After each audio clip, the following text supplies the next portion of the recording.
Hello dear student. तो कैसे हैं आप सभी। उम्मीद करता हूँ आप लोग स्वस्थ होंगे, मस्त होंगे, जबरदस्त होंगे। बच्चों, जैसा कि आप लोगों को पता होगा, हमने क्लास 12 की फिजिक्स को प्रारंभ किया है और फिजिक्स में भाग एक में हमने फर्स्ट चैप्टर को प्रारंभ किया था। चैप्टर क्या आपका? वैद्युत आवेश तथा उसका क्षेत्र। इस चैप्टर के अंदर अब तक हम 2 लेक्चर कर चुके हैं। आज हमारा लेक्चर नंबर 3 है, जिसमें हम क्या पढ़ेंगे? कूलाम्य बल के बारे में पढ़ेंगे। कूलाम सर ने अपना नियम क्यों दिया था, इस बारे में आप आज हम बात करेंगे। ठीक है। तो इससे पहले हमने क्या पढ़ा है? इससे पहले हम आवेश और आवेशों के गुणों के बारे में चर्चा कर चुके हैं और साथ ही साथ हमने देखा था आवेशन की विधि, यानी किसी वस्तु को कैसे आवेशित किया जाता है। इस सब की चर्चा हम पिछली 2 वीडियो में कर चुके हैं और उम्मीद करता हूं जो बच्चे उन 2 वीडियो को देख के आए हैं, उन्हें किसी भी प्रकार का कोई डाउट नहीं रहा होगा। ठीक है। अगर कुछ विद्यार्थी ऐसे हैं जो डायरेक्ट लेक्चर नंबर 3 पे आ चुके हैं, तो मेरे बेटा आप सभी से रिक्वेस्ट है, कृपया करके आप पहले फर्स्ट और सेकंड लेक्चर को अटेंड करके आइए। तब इस लेक्चर का आपको बहुत ज्यादा बेनिफिट होगा। आपको कुछ भी याद करने की आवश्यकता नहीं होगी। आप क्लास में कंसेप्टों को समझोगे, कंसेप्ट समझने के साथ साथ आपको सारी चीजें ऑटोमेटिकली याद होती चली जाएंगी। तो चलिए अपनी क्लास को प्रारंभ करते हैं। कहां तक हम पढ़ चुके थे? आवेशन की विधियां पढ़ चुके थे। आज देखेंगे कूलाम्य नियम। ठीक है। टॉपिक क्या बेटा हमारा? कूलाम्य नियम, लेक्चर नंबर 3। चलो, तो कूलाम्य नियम को समझाने से पहले मैं इसका रीजन ला करके आपके सामने समक्ष रखता हूं कि कूलाम ने अपना नियम क्यों दिया था। ठीक है। देखो, पहले अगर हमें ये प्रॉब्लम समझ में आ गई कि हम कोई टॉपिक पढ़ रहे हैं तो वो क्यों पढ़ रहे हैं, तो उसको पढ़ने में आनंद भी आएगा और उसको समझने में बहुत आसानी भी होगी। देखो, समस्या जब समाज के अंदर कोई समस्या दिखती है, जब उसका सॉल्यूशन फाइंड आउट करते हैं, तो उसमें कठिनाई जरूर होती है, लेकिन अगर हमने पहले समस्या को समझ लिया तो सॉल्यूशन बड़े आराम से समझ में आ जाता है। ठीक है। चलिए, देखिए, समझिए। हमने आपको जब आवेशों के गुण जब मैं आपको पढ़ा रहा था, तो मैंने आपको बताया था कि प्लस आवेश और प्लस आवेश यानी एक ही जाति के, यानी एक ही जैसे, जैसे माइनस या माइनस, ये एक ही जाति के अर्थात एक जैसे ऐसे आवेशों को हम सजातीय आवेश कहते थे। ये दोनों एक जैसे हैं, तो इन आवेश को क्या बोलेंगे? सजातीय आवेश। तो ये दोनों आवेश एक दूसरे को एक बल से दूर हटाने का प्रयास करते हैं। What the meaning? इसका मतलब क्या है? इसका मतलब ये बेटा, ये दोनों आवेश एक दूसरे से दूर भागने का प्रयास करते हैं। ठीक है। एक दूसरे को बल लगाते हैं। अच्छा, मतलब एक जैसे आवेश एक दूसरे को दूर हटाते हैं। हाँ बेटा, दूर हटाते हैं।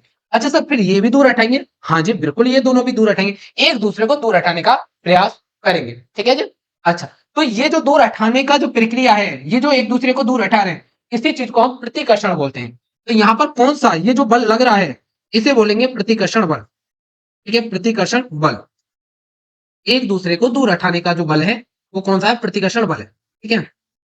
चलो, तो आता है ये दोनों एक दूसरे को दूर हटाएंगे। Is it okay? अच्छा बेटा, अगर मैं यहीं पर एक में प्लस लूं और एक माइनस लूं, ठीक है, एक प्लस ले लिया और एक माइनस ले लिया, यानी अपोजिट कैरेक्टर के, ठीक है, यानी विजातीय आवेश, अलग अलग जाति के, ऐसा मैं कह सकता हूं। तो ये वाला आवेश इसको खींचता है और ये वाला आवेश इसको खींचता है। मैं सीधी सी बात करूं तो ये दोनों एक दूसरे को खींचने का प्रयास करते हैं। ये जो है, ये कौन सा बल बुलाएगा? आकर्षण का बल बुलाएगा। ठीक है, आकर्षण का बल बुलाएगा। ये दोनों क्या करते हैं? एक दूसरे को खींचने का प्रयास करते हैं। सर, ये बात तो समझ में आ गई। अगर अलग अलग जाति के आवेश हैं, यानी अलग अलग जाति के आवेश हैं, तो उनके मध्य आकर्षण होगा। एक जैसी जाति के आवेश हैं तो उनके बीच में कौन सा बल होगा? प्रतिकर्षण बल होगा। ये बात तो हमें बहुत अच्छे से पहले समझ में आ चुकी है। इस बात की चर्चा हम पहले कर चुके हैं। अब सवाल खड़ा होता है बेटा, सुनना ध्यान से, कि ये कितनी ताकत से एक दूसरे को दूर हटाएंगे या कितनी ताकत से एक दूसरे को खींचेंगे। इस चीज का जवाब चाहिए अपने को। ठीक है। जैसे समझना, ये छोटा सा आवेश है। अभी मैं वैल्यू की बात नहीं करूंगा, वैल्यू पे मत जाओ। आपको मैथमेटिकल चीजें मैं बहुत सिखा दूंगा, टेंशन ना लो। ये छोटे छोटे आवेश ले लिए। छोटे छोटे का मतलब ये समझ लो जिनके मान कम है। यहां पर बड़े बड़े आवेश ले लिए, यहां पर बड़े बड़े आवेश ले लिए। ये इसको दूर हटाएगा, ये इसको दूर हटाएगा। ये बात तो समझ में आ रही है। आता ये इस पर एक बल लगाएगा और ये इस पर एक बल लगाएगा। ये बात भी समझ में आ रही है। सर, ये दोनों भी तो एक जैसे हैं, ये भी तो प्रतिकर्षण का बल लगाएंगे। हाँ, बिल्कुल बात सही है। तो सवाल देखो, दोनों प्रतिकर्षण के बल है। अब कौन सा ज्यादा बल लगा रहा है, यानी परिमाण कितना है, कौन कितनी ताकत से एक दूसरे को दूर हटाने का प्रयास कर रहे हैं, इसी चीज का जवाब देने के लिए कूलाम भाई साहब आए थे आपके। उन्होंने ये जो बल इन दोनों के मध्य में जो बल लग रहा है, इन दोनों के मध्य में जो बल लग रहा है, उसको कैलकुलेट करके दिया। इन्होंने कहा कि क्यों टेंशन ले रहे हो, हम हैं। दो आवेशों को देखा, ऑब्जर्वेशन किए और बोला ठीक है, तुम दोनों के बीच में कोई बल लग रहा है, चलो हम कैलकुलेट करके देंगे। तो कूलाम ने अपना नियम क्यों दिया? आवेशों के मध्य लगने वाले बल की गणना के लिए कूलाम का नियम आया था। पहली बात, आप इस बात को दिमाग के अंदर रखोगे। ठीक है। अच्छा, मैंने आपको एक आउट व्यू दे दिया, पूरा एक व्यू दे दिया कि एक्चुअली आप पढ़ने वाले क्या है। ठीक है, ओवरव्यू दे चुका हूं मैं आपको। ठीक है। हाँ, तो मैंने क्या किया, जो आपको कुलामी नियम पढ़ना है उसका एक ओवरव्यू दे दिया है। ठीक है, अच्छा, अब जरा कूलाम के नियम को एक एक करके पॉइंट बाय पॉइंट हम समझेंगे। ठीक है जी, हेडिंग लगाइए कूलाम का नियम। कूलाम का नियम।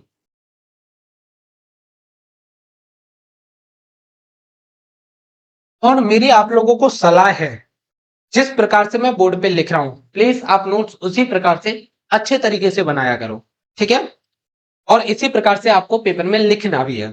ठीक है, क्योंकि देखो मैं आपके नोट्स भी उसी तरीके से बोर्ड पे लिखता हूं ताकि आप लोगों को रिवीजन करते समय किसी प्रकार का कोई दिक्कत ना हो। ठीक है, चलो, तो पहला पॉइंट इनके बारे में समझेंगे। कूलाम का नियम आवेशों के मध्य लगने वाले बल की गणना के लिए दिया गया था, पहला पॉइंट। ठीक है, ये बात तो मैंने अभी चर्चा की। कूलाम का नियम, कूलाम का नियम आवेशों के मध्य, आवेशों के मध्य लगने वाले, लगने वाले बल की, बल की गणना के लिए, गणना के लिए दिया गया था, दिया गया था। ठीक है, कूलामी नियम आवेशों के मध्य लगने वाले बल की गणना के लिए दिया गया था। सर बात तो समझ में आ गई, क्या नियम था वो बताइए, चलो समझिए। ठीक है, नियम क्या वो समझो। किन्हीं दो स्थिर, किन्हीं दो स्थिर बिंदु आवेशों के मध्य, बिंदु आवेशों के मध्य लगने वाला आकर्षण या प्रतिकर्षण, आकर्षण या प्रतिकर्षण बल आवेशों के गुणनफल के समानुपाती, आवेशों के गुणनफल के, गुणनफल के समानुपाती, समानुपाती तथा उनके बीच की दूरी के, उनके बीच की, बीच की दूरी के वर्ग के व्युत्क्रमानुपाती, क्रमानुपाती, व्युत्क्रमानुपाती होता है। ठीक है भाई, देखिए कूलाम ने अपना क्या नियम दिया था, किन्हीं तो स्थिर बिंदु आवेशों के मध्य लगने वाला आकर्षण या प्रतिकर्षण बल उन दोनों आवेशों के गुणनफल के समानुपाती तथा उनके बीच की दूरी के वर्ग के व्युत्क्रमानुपाती होता है। समझना आराम से एक एक पॉइंट पर। ठीक है, देखिए मान लीजिए मैंने दो आवेश ली थी, दो छोटे छोटे आवेश, ये आपका Q1 है और मैं दोनों को प्लस का आवेश ले रहा हूं। आपकी इच्छा है प्लस लो माइनस लो, नियम वही रहेगा। और ये दूसरा आवेश ले लिया Q2, ठीक है, ये भी प्लस आवेश। इन दोनों आवेशों के बीच की दूरी R मान लो, इन दोनों आवेशों के बीच की दूरी कितनी हुई, R, centre to centre distance कितना है R, ठीक है, R मीटर। अच्छा भाई, तो समझना ये दो आवेश हो गए Q1 Q2। अब ध्यान से समझना एक एक पॉइंट को। ये वाला आवेश, ये वाला आवेश इस पर बल लगाएगा, ये वाला आवेश, ये वाला इसको धक्का देगा, दूर हटाने का प्रयास करेगा। तो कौन लगा रहा है, एक फोर्स लगेगा F2, किस पे लग रहा है भाई साहब, आवेश नंबर 2 पर लग रहा है। कौन लगा रहा है, एक लगा रहा है, तो फोर्स 2 ड्यू टू 1। ठीक है, इस तरीके से आपने बुक में लिखा देखा होगा, इसको समझिए। 2 पर बल लग रहा है, किसके कारण, एक के कारण। 2 पर बल लग रहा है, एक के कारण, तो फोर्स टू ड्यू टू 1, एक के कारण। अच्छा, क्या ये शांति से बैठेगा, ये कहेगा भाई साहब हम भी आप पे बल लगाएंगे, तो यहां से ये इस पे पुश लगाया, तो इधर जो फोर्स लगेगा, ठीक है, तो कौन लगा रहा है, फोर्स कौन लगा रहा है, 2 लगा रहा है, किस पे लगा रहा है बल, तो फोर्स 1 ड्यू टू 2। ठीक है, चलो आप ज्यादा टेंशन ना लो, अभी के लिए आप देखो आपकी इच्छा है। ठीक है, आप इसको अभी तो देखो मैं ऐसे ही लिख दे रहा हूं, आप चाहो तो इसको एफ भी बोल सकते हो, सिंपल, सिंपल एफ भी बोल सकते हो, लेकिन आप टेंशन ना लो, अभी आप एफ मत बोलो, ये बोलो जो मैं बोल रहा हूं। थोड़ी सी समस्या होगी लेकिन आपको दिमाग में बैठ जाएगा। ठीक है, चलिए, हाँ, तो देखो फोर्स 2 2 पर लग रहा है, किसके कारण, एक के कारण। फोर्स 1 इस पे लग रहा है, इस वाले अब इसके कारण। ठीक है, चलो, अरे सिंपल बताता हूं यार, क्यों टेंशन ले रहे हो, दो बालक खड़े हो जाओ, एक इधर से धक्का दे रहा है, वो सामने से धक्का दे रहा है, बस मान लो मैं अपने सामने किसी को, अपोनेंट को खड़ा करता हूं, तो मैं धक्का दूंगा, मैं दूसरा हूं, किस पर, बल पर, तो फोर्स 1 ड्यू टू 2 मैं लगा रहा हूं, और ये जो सामने मेरे होगा मेरे सामने जो होगा वो मुझ पर फोर्स लगाएगा। किस पर? मुझ पर। कौन लगा रहा है? 1 वाला। तो फोर्स टू पर लग रही है ड्यू टू 1। ठीक है, चल। हाँ, तो ये जो बल है, ठीक है, दोनों बल आपस में बराबर होंगे। तो फोर्स फोर्स 1 2, ठीक है, या आप 2 1 बोल सकते हो, जो आपका मन हो। ठीक है, जो आपका मन हो। दोनों बल का मन क्या होगा बेटा? बराबर होगा, बराबर होगा। ठीक है, या आप एफ बोल सकते हो। तो एफ का जो मान है, एफ का जो मान है वो डायरेक्टली प्रोपोर्शनल होगा इन दोनों के गुणनफल के। ठीक है, हाँ। तो Q1 Q2, ठीक है। इक्वेशन नंबर 1 कह रहा है ना, आवेशों के गुणनफल के समानुपाती। आकर्षण या प्रतिकर्षण बल आवेशों के गुणनफल के समानुपाती तथा उनके बीच की दूरी के पर, बीच की दूरी तो ये रही। तो जो बल लग रहा है बीच की दूरी का बल, तो बीच की दूरी का वर्ग करो। व्युत्क्रमानुपाती यानी उल्टा है, तो 1/r²। समीकरण नंबर 2। क्या? अच्छा, जैसा स्टेटमेंट में बोला हुआ है वही मैथमेटिकली की मैंने यहाँ लिख दिया है। एक बार वापस से पढ़ते हैं और इसको समझते हैं कि नहीं। तो स्थिर बिंदु और इसके मध्य लगने वाला आकर्षण या प्रतिकर्षण बल, ये बात तो तुम्हें पहले ही समझ में आ गई है। या तो आकर्षण का बल लगेगा या प्रतिकर्षण बल। तो इसका मान आवेशों के गुणनफल के समानुपाती, दोनों आवेशों का गुणा किया, उन दोनों आवेशों के गुणनफल के समानुपाती तथा उनके बीच की दूरी के बराबर। बीच की दूरी आर थी तो आर का स्क्वायर उनके व्युत्क्रमानुपाती है। ठीक है जी। अब आप एक काम करो, समीकरण 1 और 2 को मिला दो। ठीक है, इसको अगले पेज पे काम करेंगे। समीकरण 1 व 2 को मिलाने पर, समीकरण 1 व समीकरण 2 से, ठीक है, तो F directly proportion Q1 Q2 ऐसे था, बटे में क्या आ जाएगा? r², है ना। अच्छा, इस चिन्ह को हटाओगे तो कुछ ना कुछ कांस्टेंट आएगा और वो कांस्टेंट है k, Q1 Q2 अपॉन में r²। ये आ गया आपके f का मान, जो उन दोनों आवेशों के मध्य में जो बल लग रहा है, ठीक है, आकर्षण का हो या प्रतिकर्षण का बल हो। ठीक है, यहां पर k क्या है? k एक नियतांक है, k एक नियतांक है, नियतांक है, जिसका मान, जिसका मान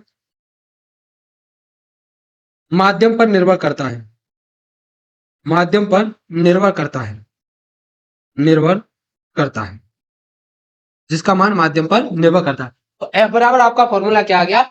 K Q1 Q2 अपॉन में r²। ठीक है जी, चलिए।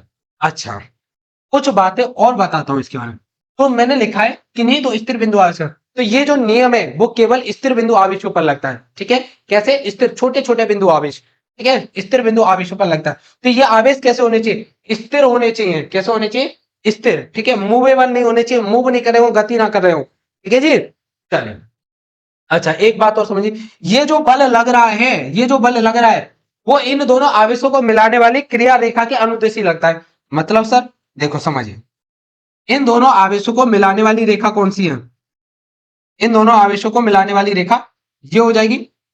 दोनों आवेशों को मिलाने वाली रेखा थोड़ी टेढ़ी है, कोई बात नहीं, सीधा करने का प्रयास करते हैं।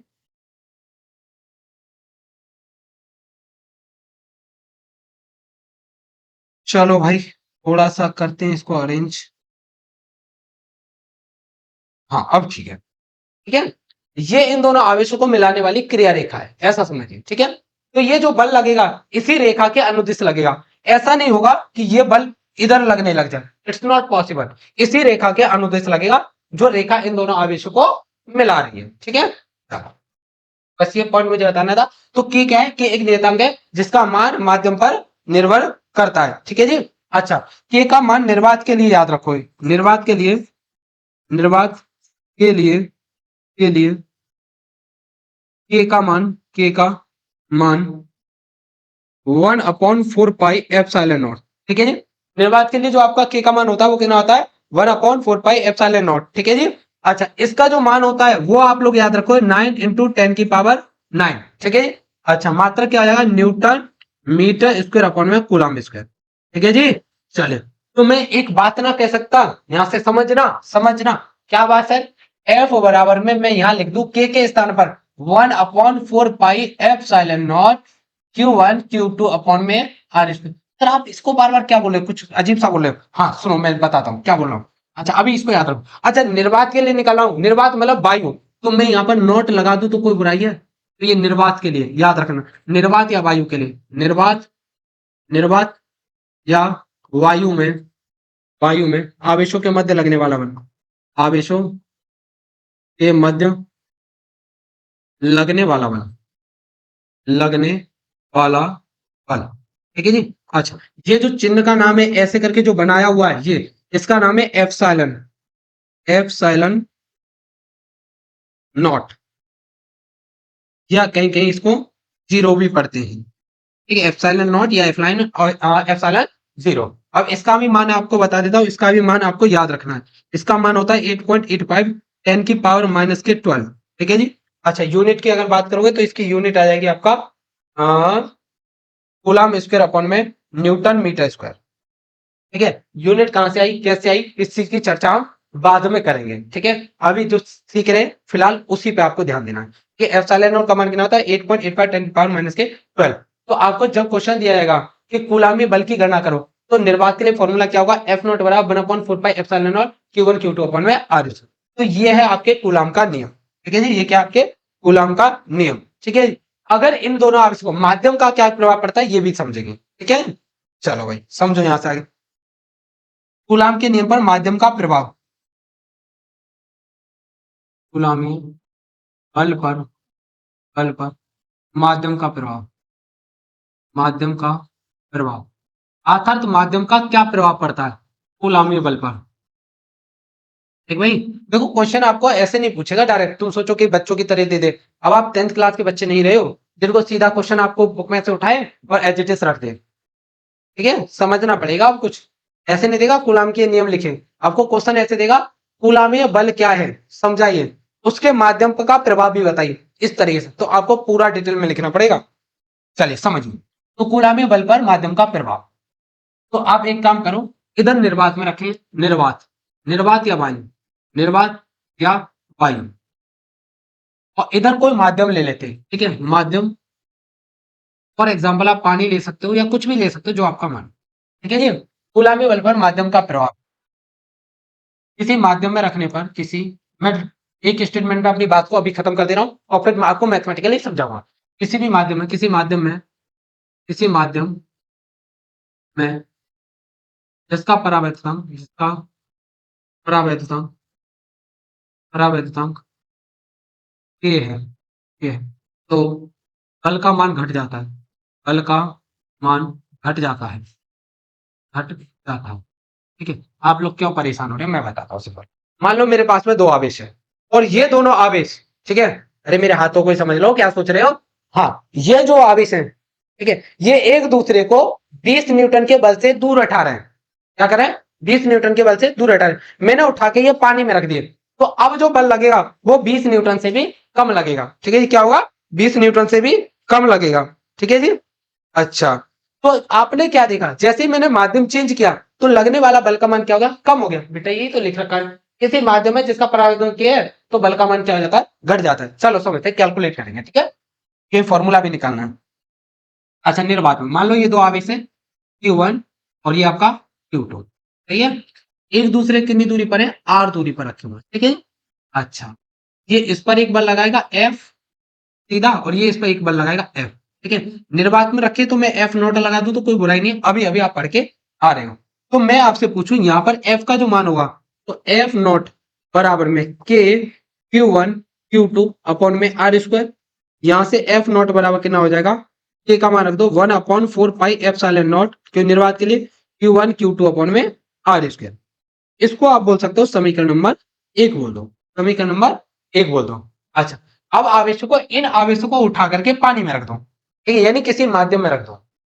चलिए भाई साहब, इन्हें उठा करके ले चलते हैं, और मान लीजिए यहाँ पर इनके मध्य में पानी आ चुका है। मान लो एग्जाम्पल के तौर पर कोई ना कोई माध्यम रखा है, ठीक है, कोई ना कोई माध्यम रखा है। ये क्या है भाई साहब, माध्यम है, माध्यम। अब देखो माध्यम में रखे तो इनके मध्य में कोई अलग बल लगेगा। अब माध्यम में लगाए तो मैं माध्यम के लिए एम ले रहा हूं, ठीक है, मीडियम। तो मुझे एफ एम की गणना करनी है, तो एफ एम बराबर क्या होगा, ये जो फोर्स लगेगा एफ एम बराबर में के Q1 Q2 अपॉन में आर स्क्वायर। तो एफ एम बराबर में के का मान 1/4 pi epsilon M Q1 Q2 upon में आर स्क्वायर। इसको मैं समीकरण नंबर 2 बोलता हूं, ठीक है। और आपकी जानकारी के लिए मैं बता दूं, समझना, वहां पर जो एप्सिलॉन नॉट का मान है वो एप्सिलॉन एम से कम होता है, ठीक है।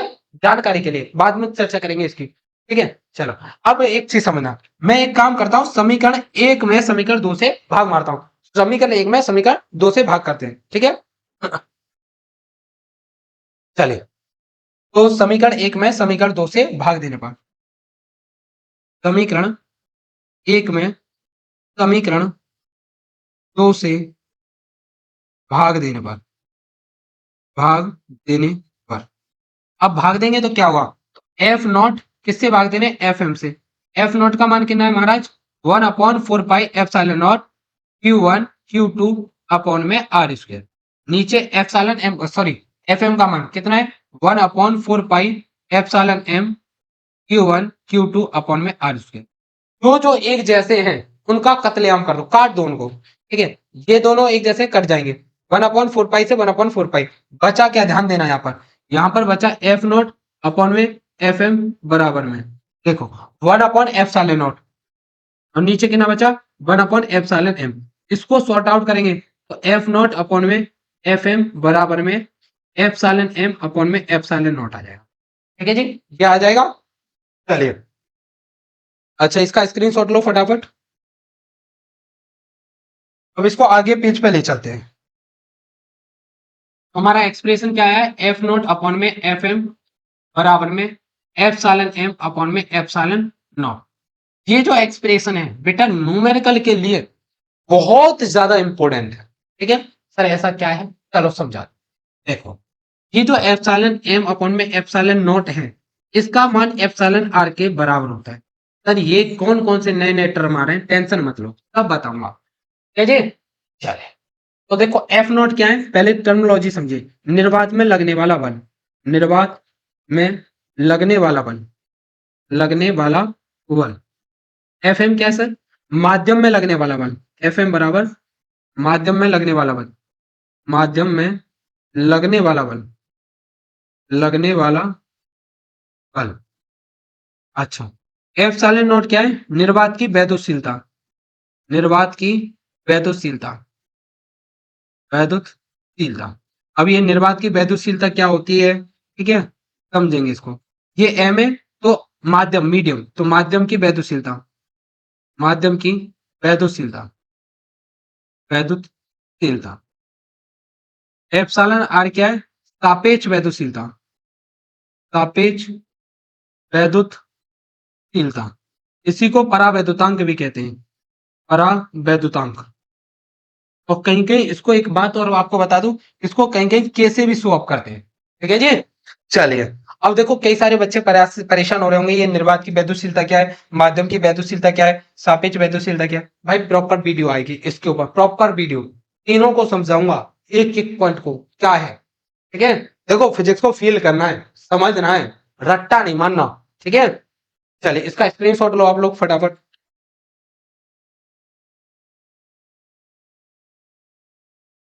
चले, ले लिया होगा। अब देखो एक चीज और समझो, तुम्हें याद कैसे रहेगा ये, तो बच्चे भूल सकते हैं, तो याद रखने के लिए मैं आपको टेक्निक बताता हूँ। तो इनको क्रॉस गुणा कर दो, तो एफ नॉट, ये एक्सप्रेशन याद रखो, मैंने एफ सालन एम, ठीक है। अच्छा, इसका इधर कर लो, तो एफ एम एफ सालन एम, ठीक है। भाई देखो, नॉट नॉट वाले एक तरफ कर देना और एम एम वाले एक तरफ कर देना, आपको फॉर्मूला याद हो जाएगा, ठीक है जी। अच्छा, अब समझिए कूलाम के नियम की सीमा, ऐसी कौन कौन सी जगह जहां हम कूलाम के नियम को नहीं लगा सकते हैं, ठीक है। चलो, तो कूलाम के नियम की सीमा, हेडिंग लगाओगे, कूलाम के नियम की सीमाएं, कूलाम के नियम की सीमाएं, कहां कहां पर आप कूलामी बल को नहीं लगा सकते हो, ठीक है भाई। चलिए, तो पहला तो नियम यहां पर यही आता है, यह स्थिर बिंदु आवेशों के लिए काम करता है। ये कहां काम करता है, यह केवल बिंदु आवेशों पर ही लागू होता है, यह केवल बिंदु आवेशों पर ही, बिंदु आवेशों पर ही, आवेशों पर ही लागू होता है, लागू होता है, ठीक है जी भाई साहब। क्या मतलब इसका, ये छोटे छोटे जो चार्ज होते हैं ना, बहुत छोटे छोटे, उन पर लागू होता है। सर इतने बड़े बड़े ले आए तो उन पर लागू नहीं हुआ, नहीं होगा, होगा कैसे समझना, इस पॉइंट को पहले समझो, बहुत बड़ी बात है ये। यह केवल बिंदु आवेश पर रखा है, इतने बड़े बड़े आवेश ले आए सर, और उनको, उन दोनों आवेशों को बहुत दूर दूर रख दे, जैसे मैं यहाँ हूं, ठीक है, मथुरा में हो और एक दिल्ली में रख दिया है, तो वो जो आवेश है, इतना बड़ा जो आवेश आप लेके आए हो, वो कैसा दिखेगा? बिंदु की भांति दिखेगा मेरे को इतनी दूर से, पॉइंट की भांति, तो वो बिंदु आवेश की तरह काम करेगा। तो कहने का मतलब ये है कि दूरी की तुलना में आवेश बिंदु की तरह व्यवहार करना चाहिए। ठीक है, इस पॉइंट का मतलब ये था, आवेश आवेश दूरी की तुलना में बिंदु जैसा दिखना चाहिए, दूरी की तुलना में तुलना में बिंदु जैसा दिखना चाहिए, बिंदु जैसा दिखना चाहिए, दिखना चाहिए। ठीक है, तो सीधी सी बात यह है कि यह केवल बिंदु आवेश पर लागू होता है, पहली बात। अच्छा, दूसरी बात समझो भाई, क्या है सर दूसरी बात? यह केवल स्थिर आवेशों पर लागू होता है, यह केवल स्थिर आवेशों पर लागू होता है, स्थिर आवेशों पर लागू होता है, लागू होता है। ये कहाँ होता है? स्थिर आवेशों पर लागू होता है। सर मतलब देखो भाई, ये Q1 आवेश है, चुपचाप बैठा है, ये Q2 आवेश है, ये चुपचाप बैठा है, तो इन दोनों के मध्य में कूलम्ब बल आराम से एप्लीकेबल है, काम करेगा, काम करेगा। ठीक है सर, आराम से चुपचाप बैठे, एक आवेश है बेटा Q1, ये चुपचाप से बैठा है, एक आवेश है Q2 और ये दौड़ रहा है, यानी कुछ ना कुछ वेलोसिटी, तो यहां पर भी कूलम्ब नियम काम करेगा, काम करेगा। भाई एक तो स्थिर है, अच्छा सर ठीक है, यहाँ पर एक Q1 है, ये मूव कर रहा है V1 वेलोसिटी से, यहाँ पर Q2 आवेश है, ये V2 वेलोसिटी, तो यहाँ पर कूलम्ब बल लागू नहीं होगा। ठीक है जी, चले, तो ये कहाँ लागू होता है? ये है केवल स्थिर बिंदु आवेशों पर कार्य करता है। ठीक है, चलो एक पॉइंट और समझिए, यह 10 की पावर -15, यह 10 की पावर -15 मीटर से छोटी दूरियों पर, मीटर से छोटी दूरियों पर लागू नहीं होता है, लागू नहीं होता है। तो क्या मतलब है इसका? देखो, अगर मान लो दो आवेश है, ये Q1 और ये Q2, अगर ये आवेश दोनों 10 की पावर -15 मीटर से कम दूरी पर हुए, तो इनके बीच में कूलम्ब बल नहीं लगेगा। ठीक है, इससे ज्यादा दूरी होनी चाहिए। सवाल आता है कि सर क्यों नहीं लगेगा? समझिए बेटा, फर्स्ट लेक्चर में हालांकि इस चीज की मैंने चर्चा की थी, मैं आपको पुनः याद दिला देता हूं, ठहरे आप हनुमान जी, भूलने के मामले में। चले, जैसे हनुमान जी अपनी शक्तियों को भूल जाते थे ना, ऐसे आप भूल जाते हो। ये हमारा परमाणु है, ठीक है, परमाणु का आकार कितना होता है? परमाणु का आकार, परमाणु का आकार, परमाणु का आकार 10 की पावर माइनस के 10 की मीटर की कोटि का होता है। नाभिक का जो आकार होता है, नाभिक का आकार, नाभिक का आकार, नाभिक का आकार वो कितना होता है? 10 की पावर माइनस के 15 मीटर। ठीक है, तो इतने कम दूरी में कौन सा बल काम करता है? नाभिकीय बल काम करता है। कौन सा बल काम करता है? नाभिकीय बल। ठीक है, तो नाभिकीय बल, तो इसलिए इसके अंदर कूलम्ब बल काम नहीं करता, इससे छोटी दूरियों पर काम नहीं करेगा। इससे छोटी दूरियों पर जैसे आप जाओगे तो कौन सा बल काम करने लग जाता है? नाभिकीय बल काम करने लग जाता है। ठीक है भाई, चलिए अगला टॉपिक है हमारा कूलम्ब के नियम का सदिश स्वरूप। आपने कूलम्ब के नियम को जाना, अब ये वेक्टर फॉर्मेट में कूलम्ब का नियम कैसा दिखता है, इस चीज को हम समझेंगे। ठीक है, कूलम्ब का जो समीकरण है, तो देखिए दो आवेश मान लीजिए, सेम उसी प्रकार से दो आवेश, ये हमारा Q1 और ये हमारा Q2, ये दो आवेश हमने ले लिए, एक है आपका Q1 और एक है Q2। ठीक है भाई, तो थोड़ा सा ठीक से बना ले, यहाँ पर Q2, ये दो आवेश लिए Q1 और Q2, दोनों आवेश एक दूसरे से r मीटर की दूरी पर रखे। ठीक है जी, कितनी दूरी पर रखते हैं? r मीटर की दूरी। यहां से यहां तक का डिस्टेंस कितना है? r। ठीक है भाई, चलिए अच्छा, ये वाला जो आवेश है, ये वाला आवेश इस पर एक बल लगाएगा। ठीक है, तो फोर्स कौन लगाएगा? पहला आवेश लगाया दो पर, ठीक है, फोर्स 2 ड्यू टू 1। ठीक है, आवेश दो पर आवेश एक के कारण लगने वाला बल। इसी प्रकार ये जो आवेश है Q2, Q1 पर बल फोर्स लगाया, तो फोर्स 1 ड्यू टू 2। ठीक है, मैं अगर ये फोर्स की कैलकुलेट करूं, ये वाला फोर्स कैलकुलेट करूं, ठीक है, आवेश Q1 द्वारा Q2 पर लगने वाला बल, आवेश Q2 द्वारा Q1 पर लगने वाला बल, लगने वाला बल। ठीक है, अब सदिश स्वरूप में आप जानते हो कि परिमाण के साथ साथ दिशा भी होना आवश्यक है। ठीक है जी, तो आवेश Q2 द्वारा Q1 पर लगने वाला बल, आवेश Q2 द्वारा Q1 पर लगने वाला बल, इस पर बल लग रहा है। ठीक है, तो कौन सा आ जाए? Force 1 due to 2, force 1 due to 2। ठीक है, चलो, तो कितना आया 1/4 पाई एप्सिलॉन नॉट। दोनों आवेशों का परिमाण कितना है, Q1 Q2 अपॉन है। अब सवाल आता है कि इन दोनों के बीच की डिस्टेंस क्या है। तो देखो दूरी भी हमें स्थिति सदिश के रूप में रखनी पड़ेगी। तो मान लो ये जो आवेश है इसका जो पोजीशन वेक्टर है वो R1 वेक्टर है, ठीक है। इसका जो पोजीशन वेक्टर है वो R2 वेक्टर है, ठीक है। मान लो, ठीक है। तो अगर मैं पूछूं, ठीक है, तो इसके लिए ये फोर्स निकालना, फोर्स 1 ड्यू टू 2, तो ये क्या लिखूंगा, इधर से डिस्टेंस को मेजर करेंगे तो इसको लिखेंगे R1 माइनस के R2, ठीक है, जब इधर से मैं मेजर कर रहा हूं। क्लियर। तो यहां पर क्या लिख देंगे हम, तो R1 माइनस के R2 वेक्टर का स्क्वायर, ठीक है, उसके मैग्नीट्यूड। अच्छा, डायरेक्शन क्या है, तो डायरेक्शन आपको देखिए इधर है, फोर्स की डायरेक्शन क्या है, इस डायरेक्शन में। तो इनका क्या हो जाएगा, एकांक वेक्टर ले लेंगे, डायरेक्शन वेक्टर। तो डायरेक्शन वेक्टर क्या हो जाएगा, R1 माइनस के R2, ये हो गया इसका डायरेक्शन वेक्टर। अच्छा, 11th में आप लोगों ने ये बातें पढ़ी होंगी थोड़ी बहुत।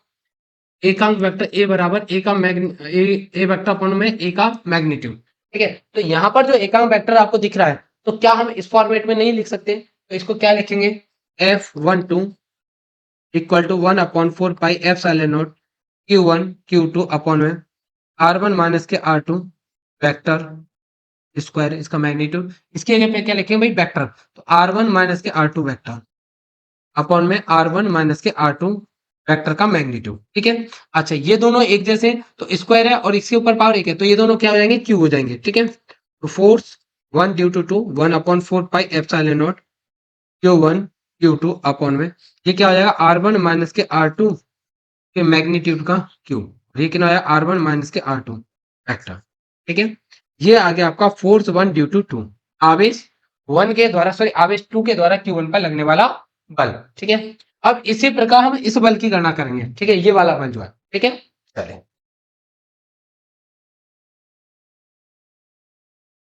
इसी प्रकार, इसी प्रकार आवेश, आवेश Q1 द्वारा द्वारा Q2 पर लगाया गया बल, लगाया गया बल। तो क्या निकालेंगे भाई, बल निकालेंगे तो कितना आया, फोर्स 2 ड्यू टू 1, तो कितना आया 1/4 pi epsilon nought Q1 Q2 upon में। अब देखो डिस्टेंस, अब मैं इधर से मेजर करूं तो इसको क्या लिखूंगा, R2 माइनस से, देखो इधर इस डायरेक्शन में फोर्स लग रहा है, तो R2 माइनस के R1 वेक्टर, ठीक है जी।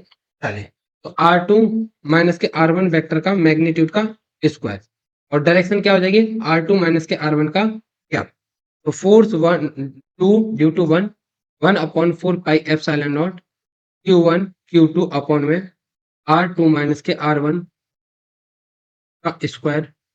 इसको क्या लिख देंगे भाई, R2 माइनस के R1 वेक्टर अपॉन में इनका मैग्नीट्यूड, R2 माइनस के R1 का मैग्नीट्यूड, ठीक है। अच्छा, अब देखिए ये क्या है, गुणा में आ जाएंगे, ठीक है, गुणा में ये तो पावर कितनी हो जाएगी, क्यू हो जाएगी। तो क्या लिख देंगे, फोर्स 2 ड्यू टू 1 बराबर 1/4 पाई एप्सिलॉन। देखो इनको अगर आगे पीछे कर लें तो कोई फर्क नहीं पड़ेगा, क्योंकि मॉड लगा हुआ, मॉड क्या करता है कि हर चीज की वैल्यू पॉजिटिव देता है। तो इसको क्या लिख सकते हैं, Q1 अपॉन में Q2। इसको क्या लिख दें, R1 माइनस के R2 वेक्टर का मॉड का क्यूब, और ये कितना है, R2 माइनस के R1 वेक्टर, ठीक है भाई। अच्छा, देखिए अब मैं इसको थोड़ा सा चेंज करके लिखूंगा, ध्यान से देखना कैसे। F21 बराबर 1/4 pi epsilon nought Q1 Q2 upon में R1 माइनस के R2 वेक्टर का मॉड का क्यूब। अच्छा, इसमें से माइनस कॉमन कर लेता हूं, तो ये कितना आया, R1 वेक्टर माइनस के R2 वेक्टर। अगर माइनस कॉमन करूंगा तो मैंने माइनस को इधर ले है, ठीक है जी। चलिए, अब इस एक्सप्रेशन को जरा आप लोग ध्यान से देखिए, ये वाला एक्सप्रेशन, इस वाले को देखो और इस वाले को, क्या दोनों एक जैसे नजर नहीं आ रहे, बिल्कुल आपको दोनों एक जैसे दिख रहे होंगे, ठीक है।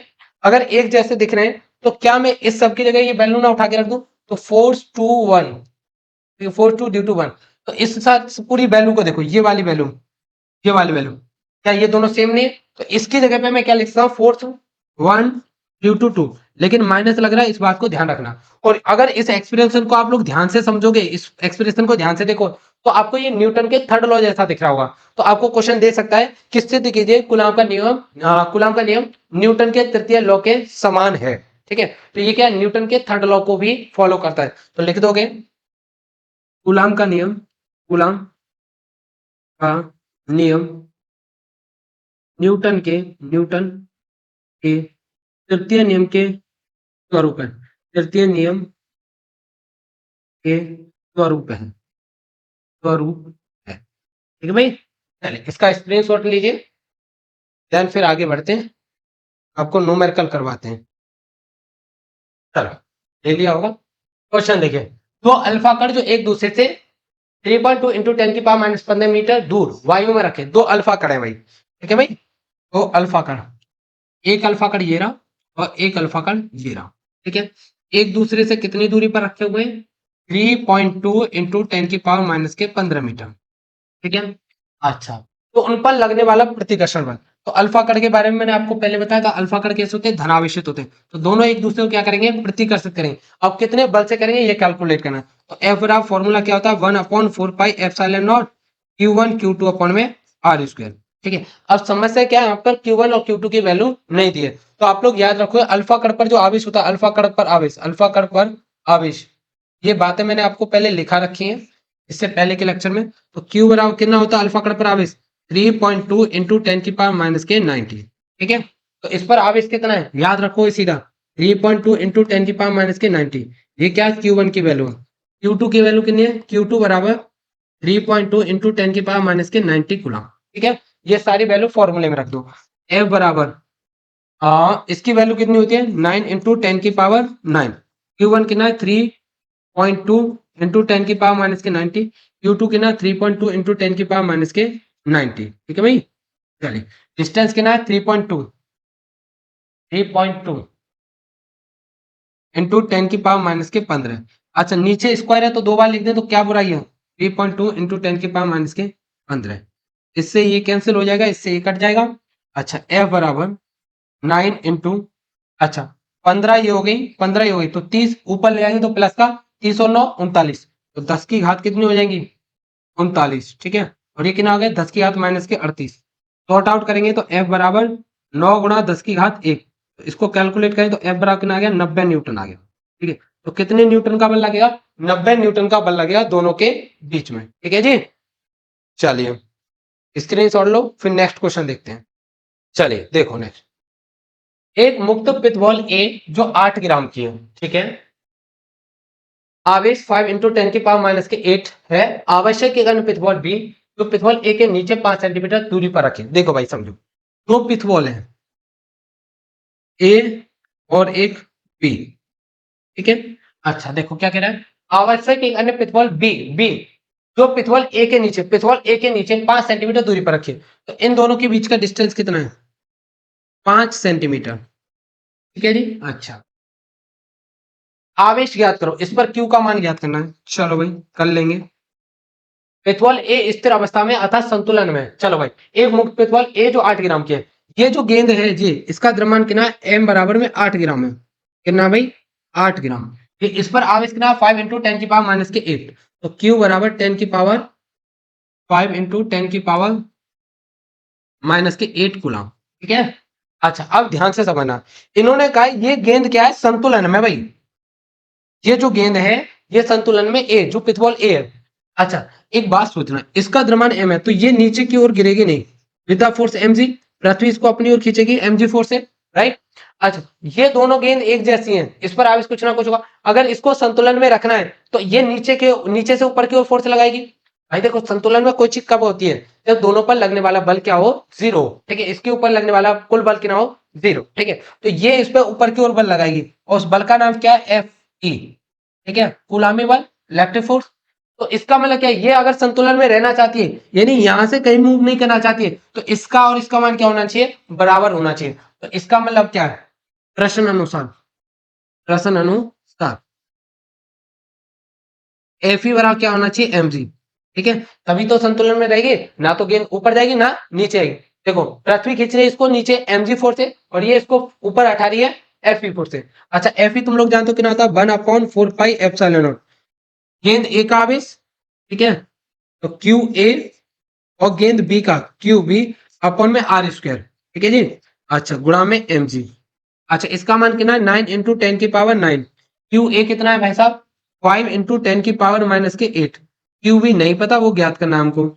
अच्छा आर कितना है? दोनों के बीच की दूरी है 5 सेंटीमीटर, तो 5 मीटर में चेंज करो 10⁻⁻2, दो बार लिख दो क्योंकि स्क्वायर है। अच्छा एम कितना है? एम दे रखा 8 ग्राम, तो इसको हमेशा किसमें, ग्राम को किसमें चेंज कर लोगे, किलोग्राम में। किलोग्राम में चेंज करने के लिए 10 की पावर माइनस 3 से गुणा कीजिए, ठीक है। अगर कभी भी द्रव्यमान दे रखा है, ठीक है, किसी भी यूनिट में दे रखा हो, आप उसको किलोग्राम में लोगे। दूरी दे रखी है तो उसको मीटर में लोगे, ठीक है। अच्छा, द्रव्यमान कितना है हमारा, 8 गुणा 10 की घात माइनस के 3, ठीक है। और जी का मान लगभग लगभग 10 ले लो, ठीक है। अच्छा, अब इसको सॉर्ट आउट करना है। तो 5 से ये 5 कट जाएगा। अच्छा, तो क्यू बी बराबर, अब उधर भेज दो। तो 5, देखो ये उधर जाएगा, 5 गुणा में 10 की घात माइनस के 4, 10 की घात माइनस के 4, ठीक है। और ये 10 की घात माइनस के 3, और ये कितना है 1, तो 10 की घात माइनस के 2, और ये सब डिवाइड में भेज दो। कितना आया 9 इंटू 10 की पावर 1। ये देखिए 10, 9, 9 में से 8 जाएंगे तो कितना बचेगा, 1 बचेगा। अच्छा, इसको ऊपर ले जाइए, तो क्यू बी बराबर कितना हो जाएगा, क्यू बी बराबर, इसको ऊपर ले आएंगे तो ये प्लस का हो जाएगा 10 की पावर माइनस 6, ये ऊपर जाएगा तो प्लस का, तो कितना बचेगा 10 की पावर माइनस के 5 बचेगा, और ऊपर कितना बचा 5/9। क्यू बी बराबर, भाग करोगे तो 0.5 5 गुणा में 10 की घात माइनस के 5 कूलम, इतने कूलम का आवेश होगा, ठीक है। बी पर आवेश की मात्रा कितनी होगी, क्यू बी बराबर में 0.55 इंटू 10 की पावर माइनस के 5 कूलम, ठीक है जी। चलिए,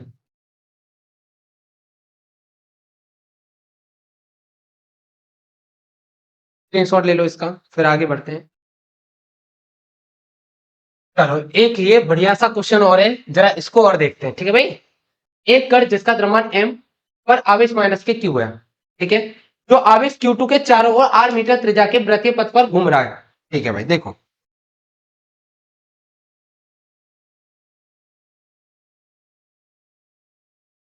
इसके बीच में कोई आवेश q2 रखा है, ठीक है। देखो, एक कण जिसका द्रव्यमान m है, यहाँ कोई कण है जिसका द्रव्यमान कितना है, m द्रव्यमान है इसका, इस पर आवेश माइनस का q1 है, इस पर आवेश कितना है q1। तो आवेश Q2 के चारों ओर आर मीटर त्रिज्या के वृत्तीय पथ पर घूम रहा है, तो कण का आवर्तकाल ज्ञात कीजिए। क्या पूछा आपसे, आवर्तकाल। तो आवर्तकाल क्या होता है समझना भाई, ठीक है। आवर्तकाल क्या होता है,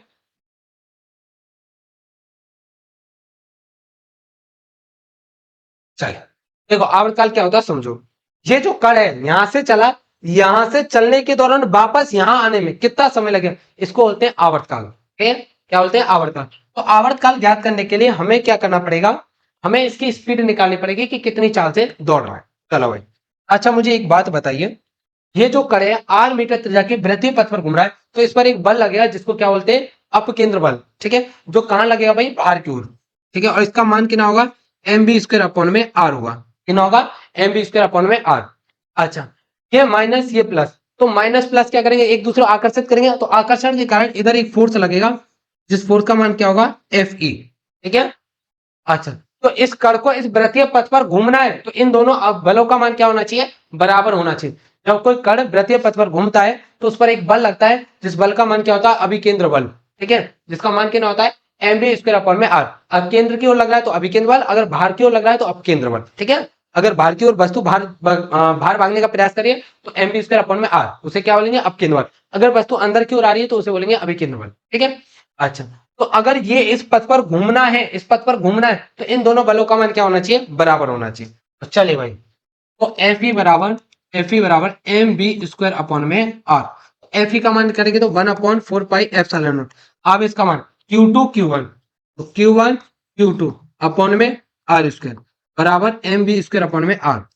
आर से आर मर जाएगा, बी स्क्वायर निकालना हमें, तो वी स्क्वायर बराबर निकालेंगे तो देखो एम डिवाइड में आ जाएगा 1/4 pi epsilon nought Q1 Q2 upon में, जो हो जाएगा एम आर, ठीक है। तो ये आ गया बी का मान, ठीक है। अच्छा, 1/4 pi epsilon nought Q1 Q2 upon में एम आर, ठीक है। स्क्वायर को उधर भेजेंगे तो रूट में आ जाएगा। तो ये जो कण है इतनी स्पीड से इसके चारों ओर गति कर रहा है, तो हमें निकालना आवर्तकाल। तो आवर्तकाल का फॉर्मूला क्या होता है, आवर्तकाल दूरी बट्टे में चाल, दूरी बट्टे में चाल। तो दूरी कितनी है भाई, पूरा चक्कर लगाएगा एक चक्कर तो कितना आया 2 पाई आर, और चाल कितनी है ये निकाल के रख ली, रूट में 1/4 pi epsilon nought Q1 Q2 upon में एम आर, ठीक है भाई। चलिए,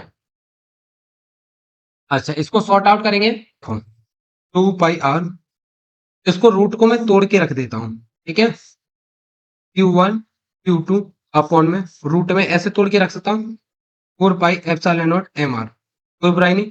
ये इसके साथ गुणा में आ जाएगा तो कितना आया 2 पाई आर अपॉन में 4 pi epsilon not M R बटे में क्या हो जाएगा रूट में Q1 Q2, ये हो जाएगा। ठीक है भाई, उम्मीद करता हूँ यहाँ तक तो आपको किसी प्रकार का कोई डाउट नहीं होगा। ठीक है, अच्छा इसको इसके अंदर भेज दो,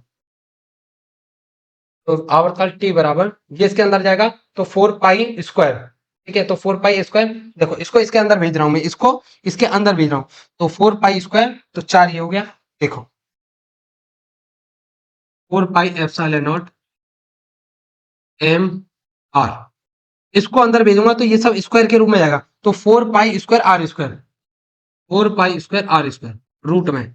ठीक है, अच्छा ये रूट में ऑलरेडी है Q1 Q2। ठीक है, तो यहाँ से टी बराबर रूट में 4 चौक 16 पाई गुणा पाई तो pi Q epsilon not M R Q बटे में Q1 Q2, ये आ जाएगा आपका आवर्तकाल।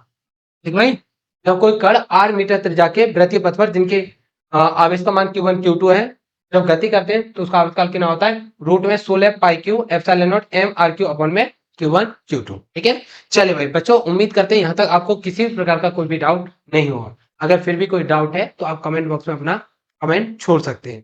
क्वेश्चन देखो क्लास में थोड़े से मैं अच्छे लेता हूँ ताकि आपके कंसेप्ट थोड़े से बिल्डअप हों। ठीक है, अच्छे वाले क्वेश्चन होते हैं, एक लेवल के होते हैं जो आपके कंसेप्ट को बनाने में आपकी मदद करें। तो चलिए नेक्स्ट वीडियो में आपसे मुलाकात करते हैं। जय हिंद।